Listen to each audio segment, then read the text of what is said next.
Buon mercoledì sera da Domenico Tomba e con me stasera la faccia del Salmo 117, mister Paolo Virdi.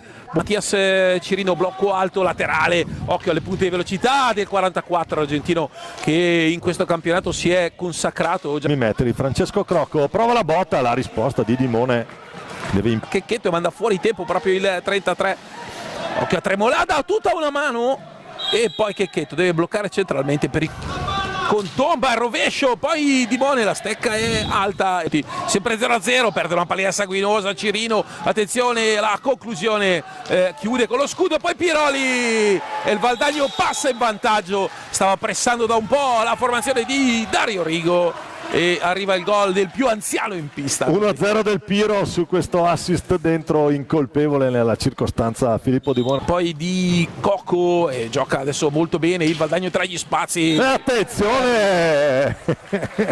La piccadigna del Piro che fa 2-0.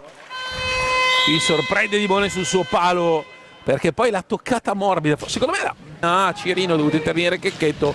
Qua attenzione a Luca Tremolada che ferma Piroli, Tremolada e poi Checchetto credo abbia deviato. Visto, occhio a Cirino, dall'altra parte c'è Vaghi, Cirino Vaghi e Checchetto. Un asse che in altre circostanze, in altre partite ha fruttato verso Cosuccia. Attenzione lì intanto, conflitto di interessi, il gol del numero 4.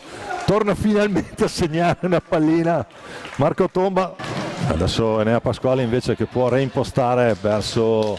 Tra l'idea dentro e poi ci pensa Tessarolo, il tap-in di Tessarolo che fa 3-1. Taglia Piroli, taglia Cocco, eccolo qua Piroli, secondo palo al volo, palo colpito. Ancora il tentativo per... e poi sul...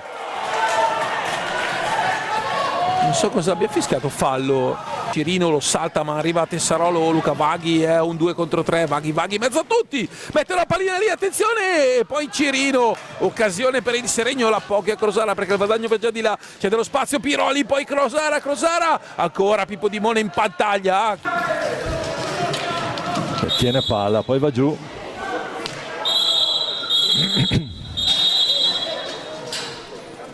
C'è cartellino blu. Tomba contro Dimone, vediamo la soluzione di Tomba che sceglie la battuta diretta, la risposta col gambale di Dimone. Però no, il Seregno lotta, non la lascia, tiene la palla fino alla fine, ma termina qui. 3-1 questa partita, primo tempo 3-1, 0-0 secondo tempo.